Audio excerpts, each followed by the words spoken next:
Welcome to BSc Physics main of this paper, semester 6, paper 3, 35th lecture. Today's topic is Nicol prism part 2, and also we see QWP and HWP. Nicol prism part 2 and QWP and HWP. That is the topic of discussion today, semester 6, paper optics, 35th lecture.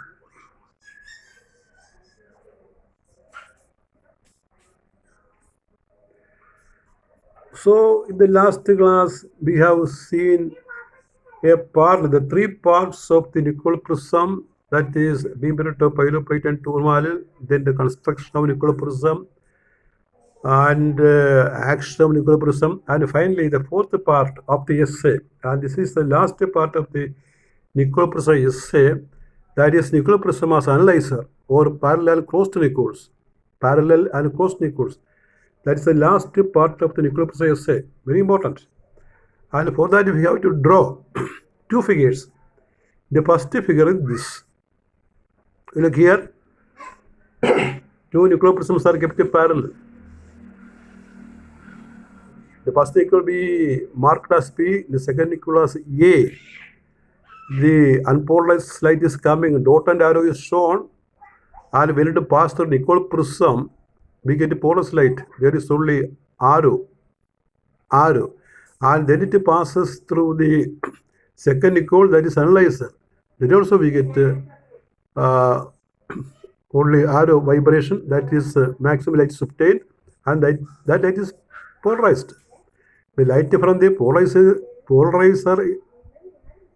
Nicol is polarized, and light from this analyzing Nicol is also polarized. And in this condition, the short diagonal of the two Nicols are parallel. Short diagonals of the two Nicols are parallel. Short diagonal എന്ന് പറയുന്നത് ആ നമ്മൾ വരച്ചിരിക്കുന്ന ഡയഗണലാണ്, റോംബസിൻ്റെ diagonal വരച്ചിട്ടില്ലേ, അവരുടെ പാരലാണ്. അടുത്ത പടം, അപ്പോൾ ഇവിടെ നോക്കിയേ, ഈ പടത്തെ ഇപ്പോൾ രണ്ട് നിക്കോളാണ് കാണിച്ചിരിക്കുന്നത്. First polarizer, second analyzer Nicol. അപ്പോൾ അവ രണ്ടും പാരലാണ് എന്ന് കാണിച്ചിരിക്കുകയാണ്. അവിടെ ഷോർട്ട് ഡയഗണലാണ് ഞാൻ വരച്ചിരിക്കുന്നത്. ആ ഷോർട്ട് ഡയഗണൽ രണ്ടും പാരലാണ്. അതൊക്കെ മറ്റൊരു രീതി പറഞ്ഞാൽ ആ പ്രിൻസിപ്പൽ പ്ലെയിൻ ഉണ്ടല്ലോ, ആദ്യം കാണുന്ന പ്ലെയിൻ, ആ ലൈറ്റ് വന്ന് കയറുന്ന പ്രതലം, അവ രണ്ടും പാരലാണ്. അങ്ങനെ പറഞ്ഞാലും മതി. The two planes are parallel. അപ്പോൾ ഇത് രണ്ട് പാരലൽ നിക്കോളാണ്. അപ്പോൾ ഇത് ഫിഗറേ പാരലൽ നിക്കോൾസ്. ഇതേപോലെ തന്നെ ഒരു പടം താഴെ വരക്കുന്നുള്ളൂ, താഴെ. അപ്പോൾ രണ്ട് പടം കൂടി ഒരുമിച്ച് കണ്ടാൽ എനിക്ക് കാര്യം മനസ്സിലാവും. നോക്കിയാൽ അതിന് താഴെ ബി എന്നുള്ള പടം വരയ്ക്കണം. അപ്പോൾ എ എന്നുള്ള പടവും ബിയും തമ്മിൽ എന്തെങ്കിലും വ്യത്യാസം ഉണ്ടോ എന്ന് ആദ്യം നോക്കുക. രണ്ടും ഒരുമിച്ച് കണ്ടാലേ മനസ്സിലാവുക. പല തെറ്റിക്കാറുള്ള പടമാണ്. അപ്പോൾ ഇവിടെ ഈ രണ്ടാമത്തെ പടത്തിൽ ആ ലൈറ്റ് വരുന്നത് സെയിം ആയിട്ടാണ് കാണിച്ചിരിക്കുന്നത്. പി എന്നുള്ള നിക്കോൾ കാണിച്ചിട്ടുണ്ട്, അത് കഴിഞ്ഞ് പോളസിറ്റി കാണിച്ചിട്ടുണ്ട്. അടുത്ത നിക്കോൾ നോക്കി, അടുത്ത നിക്കോളിന് ഷോർട്ട് ഡയഗണൽ കണ്ട, ഷോർട്ട് ഡയഗണൽ നമ്മൾ പെർപെൻഡിക്കുലറായിട്ട് വരച്ചിരിക്കുന്നത്. അതായത് ആ മുകളിലുള്ള എ എന്നുള്ള നിക്കോൾ കറക്കി വെച്ചിരിക്കുന്നു, ഒരു 180 കറക്കി മേപ്പോട്ടാക്കി വെച്ചിരിക്കുക. 180 കറക്കി വെക്കുമ്പോഴുള്ള ആ ഫേസാണ് നമുക്ക് വരുന്നത്. എന്ന് പറഞ്ഞാൽ ഇതിൻ്റെ ഷോർട്ട് ഡയഗണൽ രണ്ടും പെർപെൻഡിക്കുലറാണ്, അല്ലെങ്കിൽ പ്രിൻസിപ്പൽ പ്ലെയിൻ രണ്ടും പെർപെൻഡിക്കുലറാണ്. അപ്പോൾ ഈ രണ്ടാമത്തെ നിക്കോൾ മുകളിൽ നിന്ന് തിരിച്ച് 180 കറക്കി മേപ്പോട്ട് വെച്ചിരിക്കുന്നു. ആ ഷോർട്ട് ഡയഗണലിൻ്റെ സ്ഥാനങ്ങൾ നിങ്ങൾ മനസ്സിലാക്കുക എങ്ങനെയാണെന്നുള്ളത്. ഇപ്പോൾ ക്ലാസ്സിലാണെങ്കിൽ വരച്ച് കഴിഞ്ഞിട്ട് ബുക്കിൽ നോക്കി എനിക്ക് പറയാൻ പറ്റും ശരിയാണോ തെറ്റാണോ. ഇതാകുമ്പോൾ നിങ്ങൾ വരച്ച് കഴിഞ്ഞാൽ പറയാൻ പറ്റുള്ളൂ, വരച്ച് കണ്ടാലേ പറയാൻ പറ്റുള്ളൂ. ഇപ്പോൾ കാണാനായിട്ട് നിങ്ങളിത് അയച്ചു തന്നാൽ എനിക്ക് ശരിയാണോ തെറ്റാണെന്ന് പറയാൻ പറ്റുള്ളൂ. ഒരു കാര്യം പറയാനുള്ളതാണ്, എല്ലാ ക്ലാസ്സിലും ഇങ്ങനെ ബോർഡ് വരച്ച് കൊടുത്തിട്ട് ക്ലാസ്സിലെ കുട്ടികളോട് വരപ്പിക്കുമ്പോൾ 1-2 പേരെങ്കിലും തെറ്റിക്കാറുണ്ട് ഈ പടം. കാരണം അവർക്ക് ഈ മുകളിലത്തെ പടം തന്നെയായിട്ട് തോന്നും, താഴത്തെ പടം ഒരു വ്യത്യാസമില്ല. പക്ഷെ അങ്ങനെയല്ല, ആ താഴത്തെ പടം നോക്കുക. രണ്ടാമത്തെ നിക്കോൾ നമ്മൾ കറക്കി ഒരു 180 കറക്കി മേപ്പോട്ട് വെക്കുമ്പോൾ ഷേപ്പാണ്. അപ്പോൾ പടം നോക്കുമ്പോൾ ഒന്നാമത്തെ പടത്തിൽ 2 ഡയഗണലും പാരലാണെങ്കിൽ ഈ രണ്ടാമത്തെ പടത്തിൽ 2 ഡയഗണലും പെർപെൻഡിക്കുലറാണ്. അതാണ് വ്യത്യാസം. അപ്പോൾ ഈ കേസിൽ ലൈറ്റ് വന്നു കഴിഞ്ഞാൽ ഒന്നാമത്തെ നിക്കോൾ പോളസൈറ്റ് നമുക്ക് തരും. രണ്ടാമത്തെ നിക്കോൾ അതിൻ്റെ ക്രോസ്ഡ് പൊസിഷനാണ് പറഞ്ഞത്. ക്രോസ്ഡ് പൊസിഷൻ നമ്മൾ തിരിച്ചു വെച്ച പൊസിഷനാണ്. അങ്ങനെ വെച്ച് കഴിഞ്ഞാൽ പുറത്തേക്ക് ലൈറ്റ് വരത്തില്ല, zero light, no polarised light. പുറത്തേക്ക് സീറോ ലൈറ്റാണ്. അതുകൊണ്ട് ഈ നിക്കോളിനെ വിളിക്കുന്ന പോലെ ക്ലോസ് നിക്കോൾ, അവിടെ എഴുതിയിരിക്കുന്നത് ക്ലോസ്ഡ് നിക്കോൾ എന്നാണ്. അപ്പം പടം വരയ്ക്കുന്നത് എങ്ങനെയാണെന്ന് ഇതിനുള്ളിൽ നിങ്ങൾക്ക് മനസ്സിലായി കാണും എന്ന് ഞാൻ വിചാരിക്കുകയാണ്. രണ്ട് പടവും വെച്ചിട്ട് ഇത് ഒത്തു നോക്കണം കേട്ടോ. രണ്ടാമത്തെ പടത്തിൽ രണ്ടാമത്തെ നിക്കോൾ 180 കറക്കി വെച്ചിരിക്കുകയാണ് ആക്സിലായിട്ട്. അപ്പോൾ രണ്ടിൻ്റെയും ഷോർട്ട് ഡയഗണൽ പെർപെൻഡിക്കുലർ വരും. അന്നേരം ഈ നിക്കോളിനെ വിളിക്കുന്ന ക്രോസ് നിക്കോൾസ്. ആദ്യത്തെ പടത്തിൽ നിക്കോളിനെ വിളിക്കുന്ന പേരാണ് parallel Nicols. Nicol prism used to produce polarised light is called polariser and Nicol prism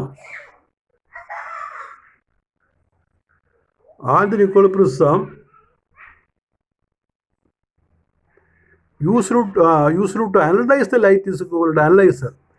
polarised light നിർമ്മിക്കാനുള്ള പ്രിസത്തെ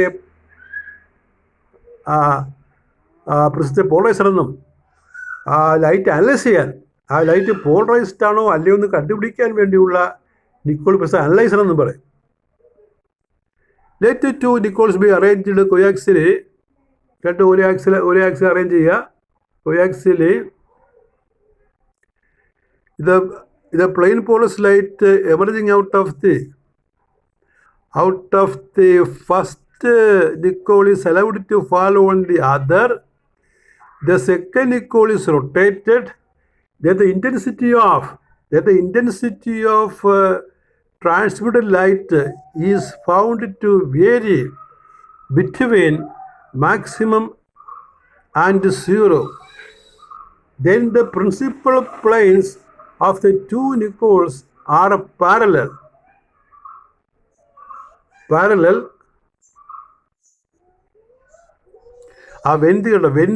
the principal planes of the two Nicoles are parallel, the intensity of transmitted light is maximum. അപ്പോൾ ആദ്യത്തെ പടത്തിലെ കേസാ പറയണത്, നമുക്ക് പുറത്തേക്ക് light കിട്ടും polarised. Now the Nicoles are said to be parallel. അപ്പോൾ രണ്ട് നിക്കോളും പാരലായിട്ട് വെച്ചാൽ ഫസ്റ്റ് നിക്കോൾ പോളറൈസ്ഡ് ലൈറ്റ് കടത്തിവിടും, ഫസ്റ്റ് നിക്കോൾ ലൈറ്റ് പോളറൈസ്ഡ് ആക്കും. ആ പോളറൈസ്ഡ് ലൈറ്റിനെ സെക്കൻഡ് നിക്കോളും യാതൊരു തടസ്സവും കൂടാതെ കടത്തിവിടും, ഈ രണ്ട് നിക്കോളും പാരലാണെങ്കിൽ. ഇനി ഒന്ന് തിരിച്ച് നമ്മൾ ക്ലോസ്ഡ് ആക്കുമ്പോൾ, രണ്ടാമത്തെ കറക്കി വെക്കുമ്പോൾ സംഭവിക്കും. അതാണ് അടുത്ത പാരഗ്രാഫിൽ നമ്മൾ പറയാൻ ഉദ്ദേശിക്കുന്നത്. When the principal plane of the second Nicole is perpendicular to that of the first Nicole, the intensity of transmitted light is zero. അപ്പോൾ രണ്ടാമത്തെ നിക്കോൾ കറക്കി വെച്ചാൽ നമുക്ക് ട്രാൻസ്മിറ്റഡ് ലൈറ്റ്, പുറത്തേക്ക് വരുന്ന ലൈറ്റ് സീറോ ആയിരിക്കും. Now the two Nicoles are said to be crossed. അന്നേരം നിക്കോളുകളെ വിളിക്കുന്ന പേരാണ് ക്രോസ്ഡ് നിക്കോൾസ്. ക്രോസ്ഡ്. അപ്പോൾ പാരലൽ ആൻഡ് ക്രോസ്ഡ് നിക്കോൾസ് നമ്മുടെ ഒരു ക്വസ്റ്റ്യൻ ആണ്. What are parallel and crossed Nichols? The first Nicole which produce plain polarized light is called polarizer, and the second Nicole which detects the polarized light is called analyzer. Polarised light ഉണ്ടാക്കുന്ന ഒന്നാമത്തെ നിക്കോളിനെ polarizer എന്നും, ആ light detect ചെയ്യുന്ന, distribute ചെയ്യുന്ന, analyse ചെയ്യുന്ന രണ്ടാമത്തെ നിക്കോളിനെ analyser എന്നും വിളിക്കും. അത്രയേ ഉള്ളൂ. ഇനി ഒരു എസ് എ ക്വസ്റ്റിനും അതിൻ്റെ ഒരു ഷോർട്ട് ആൻസർ ക്വസ്റ്റിനും, ആദ്യം 1-2 ഷോർട്ട് ആൻസർ നമ്മൾ പറഞ്ഞിട്ട് എസ് എ പറയുകയുള്ളത്. അപ്പോൾ ഇതിൽ നിന്ന് ചോദിക്കുന്ന ഷോർട്ട് ആൻസർ ക്വസ്റ്റ്യൻസാണ് ആദ്യം എഴുതിയിരിക്കുന്നത്. അപ്പോൾ നിക്കോൾ പ്രിസം ഒരു പ്രധാനപ്പെട്ട എസ് എ ആണ്, അത് ചോദിക്കാം. ആ എസ് എ ക്വസ്റ്റ്യൻ ഞാൻ അടുത്ത സൈഡിൽ പറയാം. ഷോർട്ട് ആൻസർ ഒക്കെ നോക്കുക. Explain the action of Nicole prism. അപ്പോൾ ആക്ഷൻ എന്ന് പറഞ്ഞാൽ നമ്മുടെ മൂന്നാമത്തെ 1, 2, 3, 4 1, 2, 3, 4 എന്ന് 4 സ്റ്റെപ്പായിട്ടാണ് നമ്മൾ എസ് എ പറഞ്ഞിരിക്കുന്നത്. മൂന്നാമത്തെ സ്റ്റെപ്പാണ് ആക്ഷൻ നിക്കോൾ പ്രിസം. അതാണ് ഏറ്റവും പ്രധാനപ്പെട്ടത്. അവിടെയാണ് നമ്മൾ 2 റിഫ്രാക്റ്റീവ് ഇൻഡെക്സും പിന്നെ ഇടയ്ക്ക് കാർഡ ബാൾസും പറയുന്നത് ടോട്ടൽ ഇന്റേണൽ റിഫ്ലക്ഷൻ മൂലം ഓറെ കംപ്ലീറ്റ് എലിമിനേറ്റ് ചെയ്യുന്ന കാര്യം അവിടെയാണ് പറയുന്നത്. പിന്നെ question number 2, what are parallel and crossed Nichols? അത് നിങ്ങൾ 4ാമത്തെ പോയിന്റാണ് എഴുതേണ്ടത്. 1, 2, 3, 4 4ാമത്തെ പോയിന്റ് ഇന്ന് പറഞ്ഞത്. How will you check a light whether plane polarised or or not using Nicol prism. ഒരു നിക്കോൾ പ്രിസം ഉപയോഗിച്ച് ഗിവൺ ലൈറ്റ് പോളറൈസ്ഡ് ആണോ അല്ലയോ ഇതെന്ന് എങ്ങനെ കണ്ടുപിടിക്കും? കുറച്ച് ഒന്നുകൂടി വായിക്കാം. How will you check the light check a light whether plane polarised or not plane polarised or not using Nicol prism. Nicol prism വെച്ച് ഉപയോഗിച്ച് എങ്ങനെയാണ് ഗിവൺ ലൈറ്റ് പോളറൈസ്ഡ് ആണോ അല്ലയോ എന്ന് കണ്ടുപിടിക്കുക. അതിനുള്ള പടമാണ് നമ്മൾ വരച്ചിരിക്കുന്നത്. ലൈറ്റ് വരുന്നു, ആരോ കാണിച്ചത് ലൈറ്റ് വരുന്നതാണ്. അത് പോളറൈസ്ഡ് ആണോ അൺപോളറൈസ്ഡ് ആണോ നമുക്ക് നിശ്ചയമില്ല. അത് നിക്കോളിനകത്തൊരു കടന്നു വരികയാണ്. എന്നിട്ട് നമ്മൾ നോക്കുകയാണ്. അതിന് നമ്മുടെ കണ്ണാണ് ആ റൈറ്റ് സൈഡിൽ വരച്ചിരിക്കുന്നത്. അത് കണ്ണായിട്ട് തോന്നില്ലെങ്കിൽ അവിടെ എഴുതിയാൽ മതി അത് നമ്മൾ നോക്കുക. എന്നിട്ട് അപ്പോൾ ലൈറ്റ് കാണാൻ പറ്റും. ഏതെങ്കിലും ലൈറ്റ് ആണെങ്കിൽ ഇപ്പോൾ അൺപോളറൈസ്ഡ് ആണെങ്കിൽ തീർച്ചയായിട്ടും ലൈറ്റ് നമുക്ക് കണ്ണിലെത്തും. ആ നിക്കോളിനെ കറക്കുമ്പോൾ ആരോ കറക്കുന്ന ദിശ കാണിച്ചിട്ടുണ്ട്. കറക്കുന്നത് ഈ റേ ആക്സാക്കി എടുത്ത് ഈ ആരോ കാണുന്ന ദിശയിൽ കറക്കുമ്പോൾ എപ്പോഴും ലൈറ്റ് കണ്ണിലേക്ക് വന്നുകൊണ്ടിരിക്കുകയാണെങ്കിൽ ആ ഇൻസിഡൻറ്റ് ലൈറ്റ് അൺപോളറൈസ്ഡ് ആണ്. കാരണം അൺപോളറൈസ്ഡ് ലൈറ്റ് നിക്കോളിനകത്ത് വച്ചു കഴിഞ്ഞാൽ എപ്പോഴും ഒരു പോളറൈസ്ഡ് കമ്പൗണ്ടിൻ്റെ പുറത്തേക്ക് വരുമല്ലോ. നേരെ മറിച്ച് പോളറൈസ്ഡ് ആണ് ലൈറ്റ് വരുന്നതെങ്കിൽ നിക്കോളിൻ്റെ ഒരു പൊസിഷനിൽ അത് ട്രാൻസ്മിറ്റ് ചെയ്യും, മറ്റൊരു പൊസിഷനിൽ അത് കട്ട് ഓഫ് ചെയ്യും. അപ്പോൾ പ്ലെയിൻ പോളറൈസ്ഡും അൺപോളറൈസ്ഡ് ലൈറ്റ് നമ്മൾ തിരിച്ചറിയുന്നത് എങ്ങനെയാണ്? ലൈറ്റ് അപ്പോൾ നിക്കോൾ കറക്കണം, ലൈറ്റിനെ വാച്ച് ചെയ്തിട്ട് നിക്കോൾ കറക്കണം. ലൈറ്റിന് യാതൊരു മാറ്റവും ഇല്ലെങ്കിൽ വരുന്ന ലൈറ്റ് അൺപോളറൈസ്ഡ് ആയിരിക്കും. ലൈറ്റ് 0 to മാക്സിമം മാറുകയാണെങ്കിൽ വരുന്ന ലൈറ്റ് പ്ലെയിൻ പോളറൈസ്ഡ് ആയിരിക്കും. അതർത്ഥം. അപ്പോൾ അത് നമ്മൾ ഇവിടെ എഴുതി കാണിച്ചിട്ടുണ്ട്. The given light is passed through a Nicol prism and viewed. Light നിക്കോളിനകത്ത് കടത്തി നോക്കുക. നമ്മളത് നോക്കണം. ആ നോക്കുന്ന പടം വരച്ചിരിക്കുന്നത്.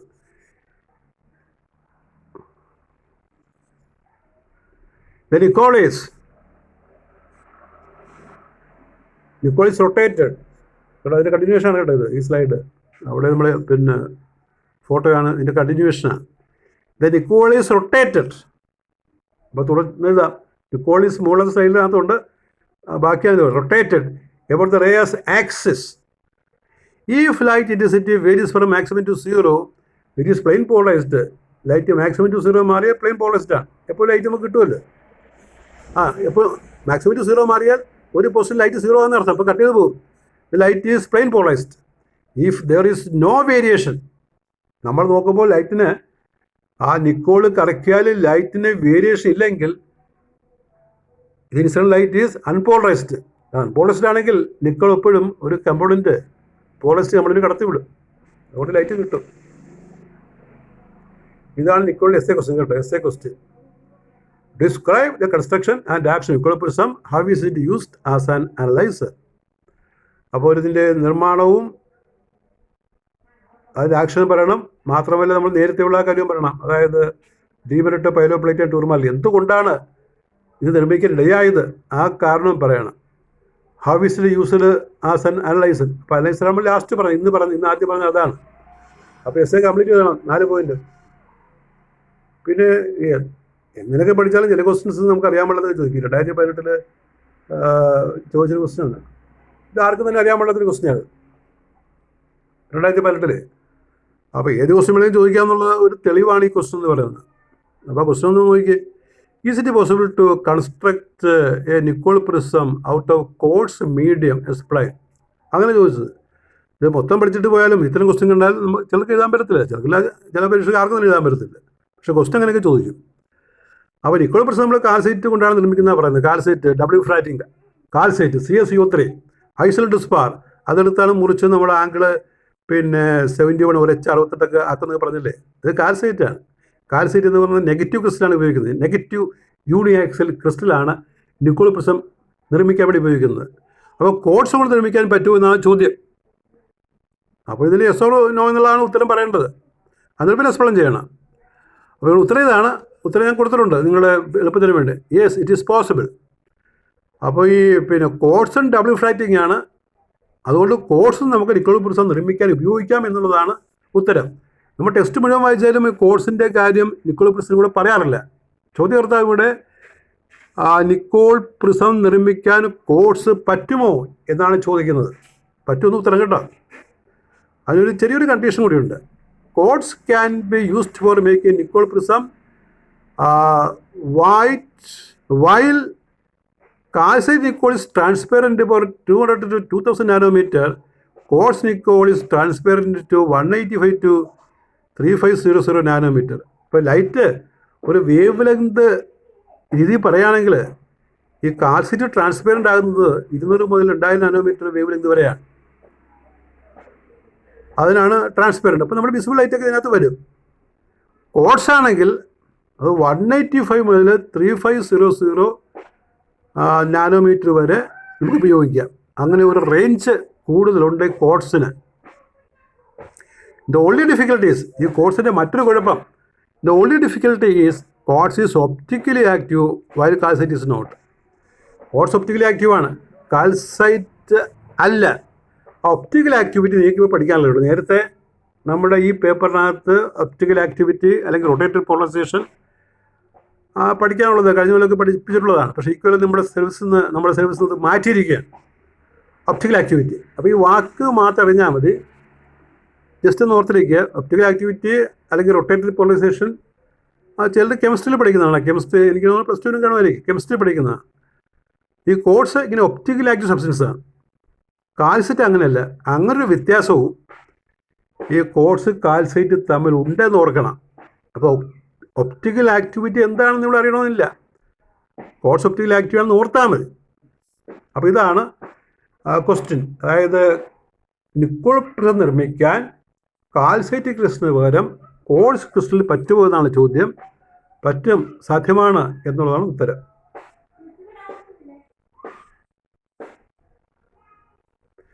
ഇനി നമുക്കൊരു ചെറിയ ടോപ്പിക്, ഇത് വളരെ ഇമ്പോർട്ടൻ്റ് ആണ്. അതിൽ നമ്മൾ quarter wave plate and half wave plate എന്ന് പറയും. What are they?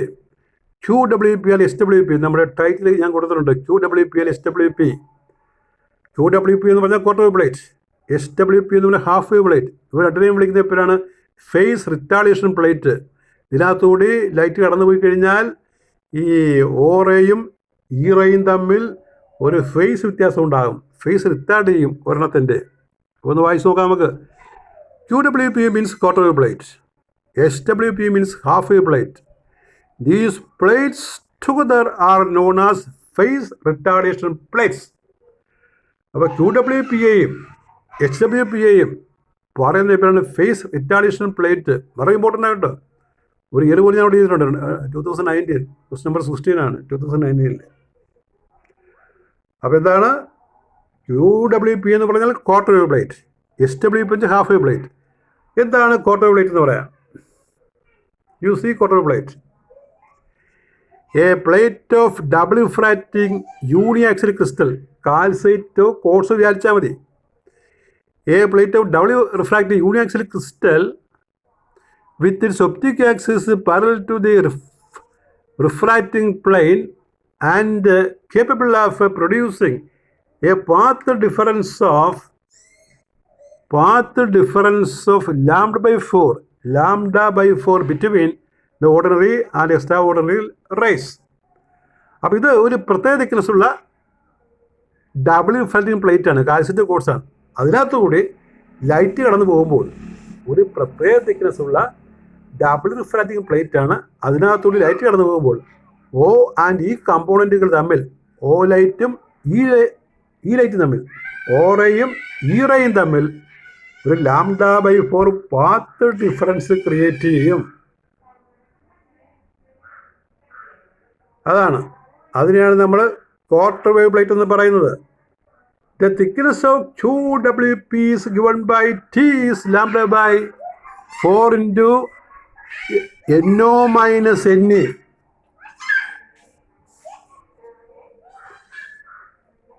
Small T is λ/4 into NO minus NE. അവിടെ ഫോർമുല സൈഡിൽ നമ്മൾ ചെറുതായിട്ടാണ് തോന്നുന്നെങ്കിലും ഫോർമുല വളരെ ഇമ്പോർട്ടൻറ്റ് ഫോർമുലയാണ്. ഞാനത് ശരിക്കും വായിക്കാം. T small T thickness of QWP എന്ന അർത്ഥം. λ/4 into NO minus NE. NO minus NE. Refractiveness ആട്ടോ. Refractiveness of the prism plate for or A. NE is the refractive index of the plate for E ray എന്നാണ്. λ/4 into NO minus NE. NO is the refractive index of the plate for O ray. NE is the refractive index of the plate for E ray. The plates having thicknesses 3T, 5T, 7T have the same effect.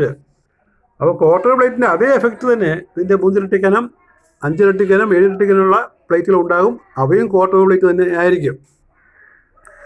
A QWP is used to produce and analyze elliptically and circularly polarized light. Elliptical circularly polarized light നിർമ്മിക്കാനായിട്ട് ഈ QWP ആണ് ഉപയോഗിക്കുന്നത്. അപ്പോൾ polarized light പലവിധമാണ്. Plane polarized നമ്മൾ ഇതുവരെ പഠിച്ചുകൊണ്ടിരുന്നത്. അപ്പോൾ അതുകൂടാതെ elliptical polarized light, circularly polarized light, ഇവയെല്ലാം പ്രൊഡ്യൂസ് ചെയ്യാൻ ഈ ക്വാർട്ടർ വേവ് പ്ലേറ്റിൻ്റെ സഹായം വേണ്ടി വരും. ഇനി എന്താണ് ഹാഫ് വേവ് പ്ലേറ്റ്? ക്വാർട്ടർ വേവിന് നേരെ ഇരട്ടി കനമുള്ളതാണ് കേട്ടോ. ക്വാർട്ടർ വേവ് പ്ലേറ്റിന് നേരെ ഇരട്ടി കനമുള്ള പ്ലേറ്റിനെ ഹാഫ് വേവ് പ്ലേറ്റ് എന്ന് പറയും.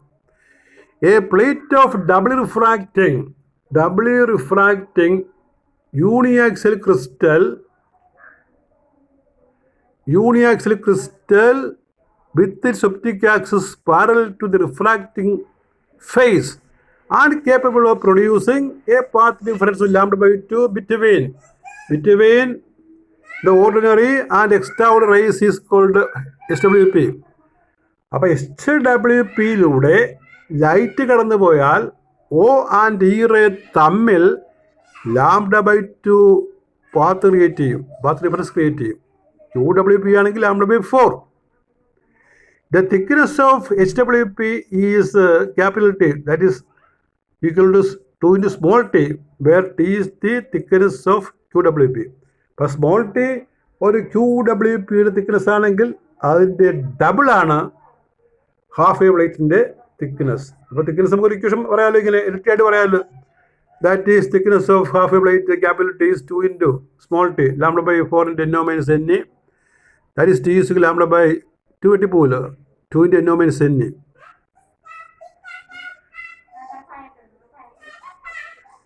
NO minus NE. Plates having thicknesses